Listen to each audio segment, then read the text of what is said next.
After understanding what is order of the reaction, the next concept we need to know is molecularity of elementary reaction.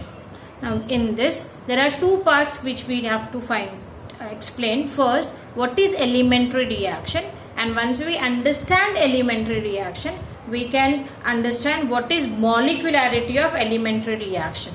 So let us pay attention on elementary reactions. Elementary reactions. These reactions occur in a single step and cannot be broken down further into simpler reactions. Means those reactions which happens to be in a single step, and if I have to mention the mechanism of that single step reaction, then the mechanism will also be of single step only, of one step only. Means those which could not be broken further into simpler steps or into simpler reactions are called elementary reactions. Here I have given you one example, that is decomposition of ozone, which forms oxygen and nascent oxygen. In this is the reaction as well as the mechanism. So we can say it is an example of elementary reactions. After we understand elementary reaction, now let us pay attention on what do we mean by molecularity. Molecularity of reaction. It refers to how many reactant molecules are involved in reaction. Means our molecularity is nothing but the stoichiometric coefficients which are present in the given chemical reaction. For example, if I write down a reaction where ethyl iodide converts to give you ethene and hydrogen iodide. So in this given reaction we are using 1 mole of ethyl iodide, means the reaction is unimolecular, 1. So unimolecular, or I can say molecularity is 1. Other example where ozone combines with nascent oxygen to form 2 oxygen molecules. In this we are using 2 reactant molecules which is 1 mole each. So the given reaction is bimolecular, 1 plus 1, or I can say molecularity is 2. So as you can see, molecularity depends upon the stoichiometric coefficient of a balanced chemical reaction. In that given balanced chemical reaction, whatever is the stoichiometric coefficients of the reactant molecules, that will give us molecularity of any given chemical reaction. So the important points about molecularity. The molecularity of reaction is always integral. Why it has to be an integral? Because we have done this in our basic concepts of chemistry, that the stoichiometric coefficients can never ever be fractions. So as they cannot be fraction, the molecularity term will also never be in fractions. Next point is it cannot be determined experimentally. Why it cannot be determined experimentally? Because it is based on the theoretical data, that is to write down the balanced chemical equation. Based on that we will understand what is the molecularity. Next, the minimum value of the molecularity is 1. Means molecularity can never be 0. There can never be any reaction where there are no reactants. If there are no reactants, means the molecularity can be 0. But if the reactants are not there, how the reaction will proceed to give the product? So definitely, but obvious, molecularity can never ever be below 1. So the minimum value which it can have, that is 1. As mentioned, the reactions are classified according to molecularities. If we remember, or if we have studied something about organic chemistry mechanism, so there we have 2 major types of mechanism. Unimolecular reaction mechanism has SN1, and bimolecular reaction mechanism, which is written as SN2. We might have studied something like this. So based on that, the molecularity, we can determine the reaction as unimolecular and bimolecular. So that is the basic term which we use understand molecularity of reaction. Now once we know separately what is order of reaction and what is molecularity of reaction, many a time students gets confused between the two, saying that they are one and the same. So let me just explain you the points of differences between the two, so as to get a more clear idea about order of reaction and molecularity of reaction.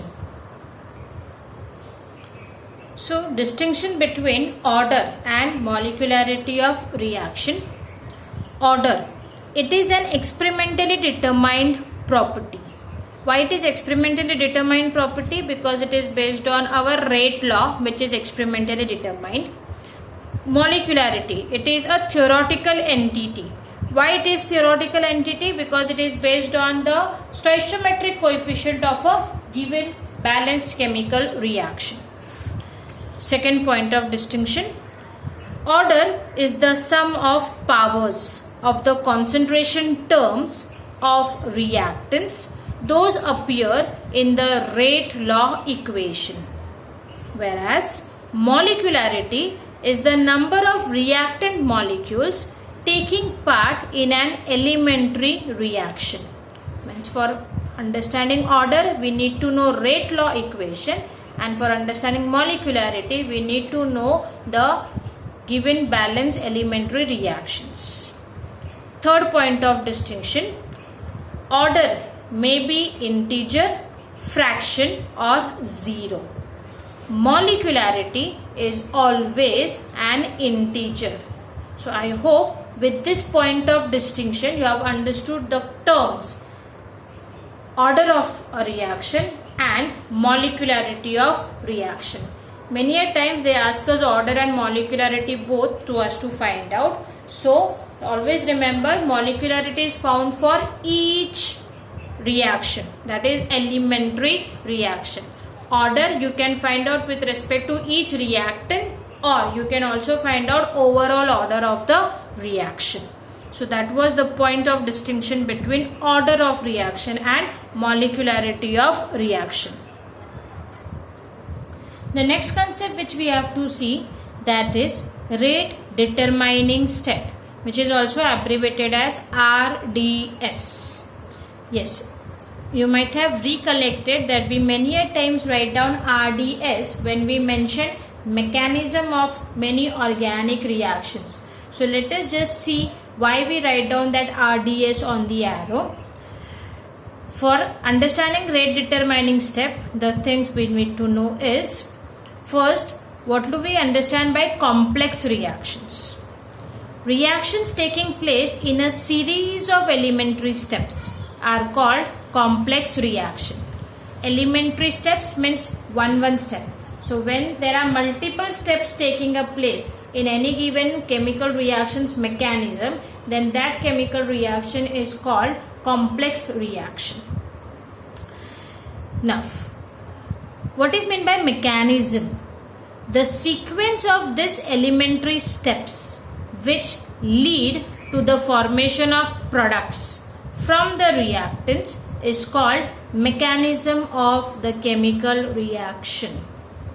Means the complex reactions, when we try to understand it much better by breaking them into number of elementary steps, then that whole process of making the things more understood, then that is nothing but called as mechanism.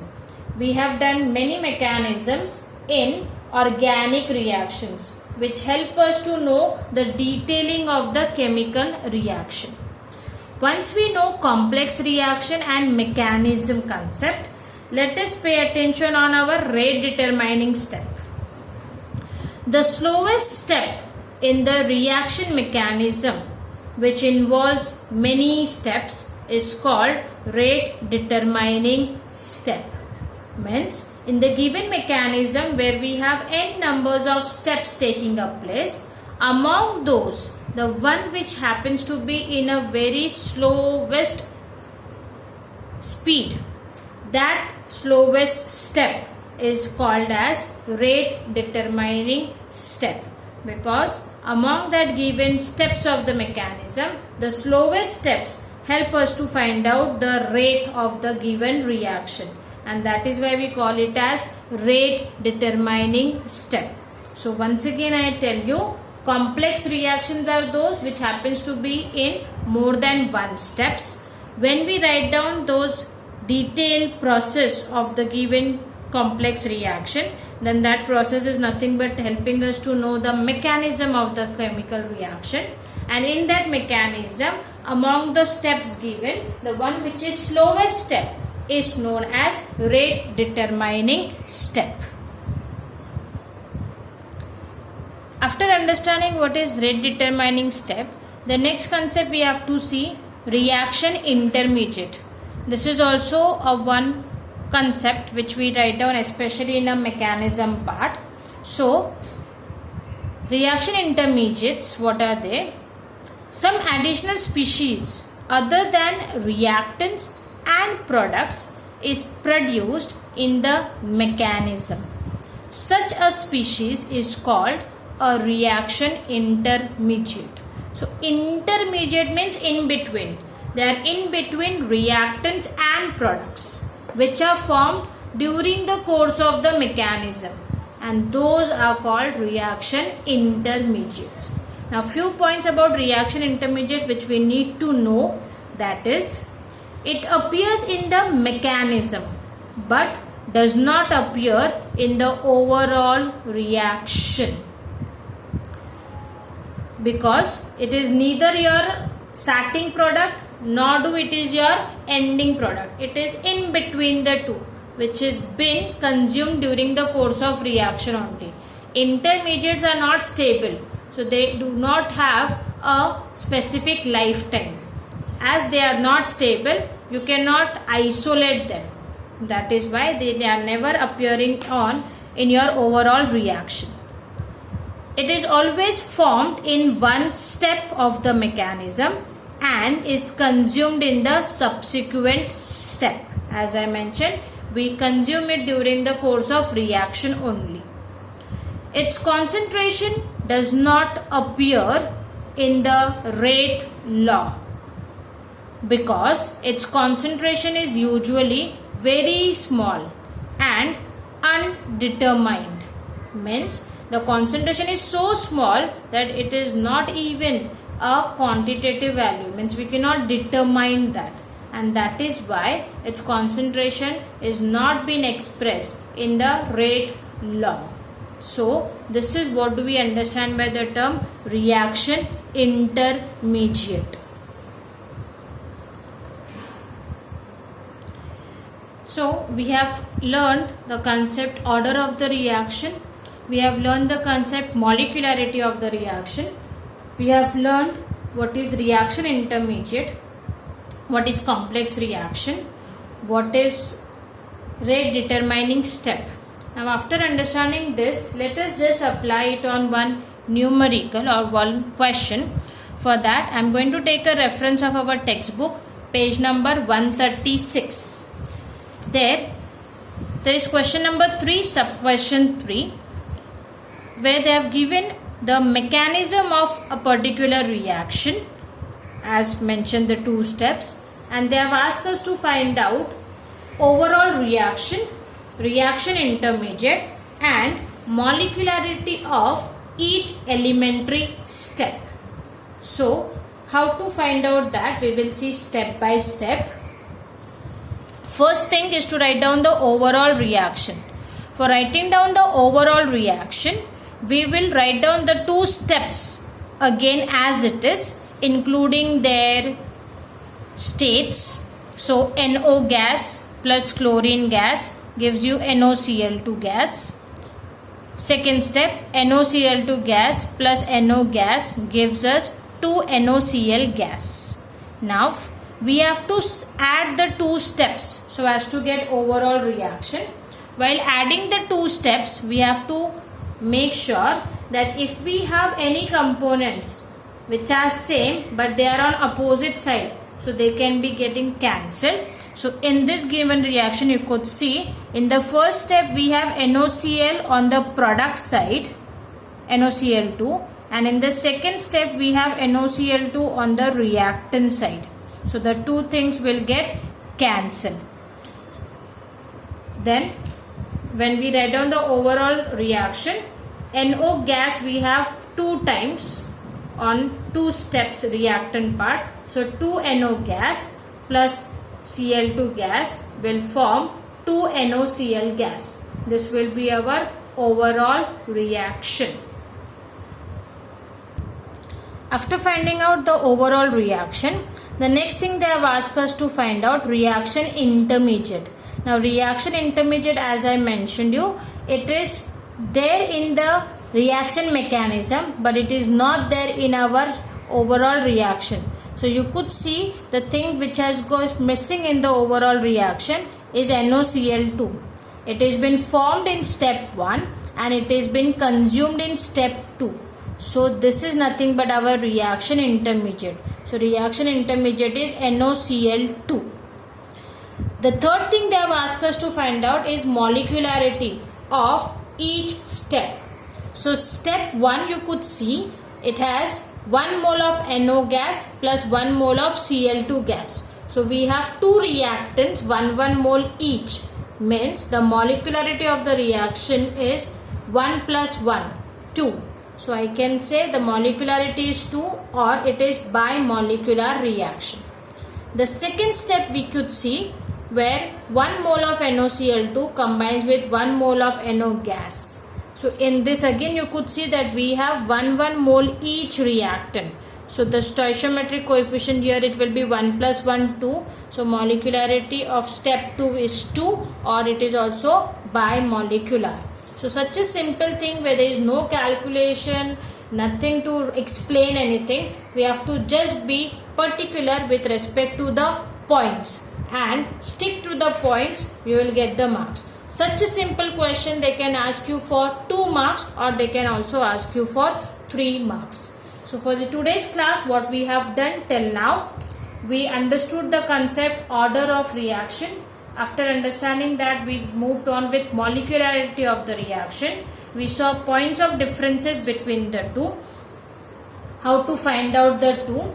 Then we understood what is meant by elementary reaction, what is meant by complex reaction, what is meant by mechanism, and what we understand by rate determining step. So that is now what we have for today's class. Thank you very much.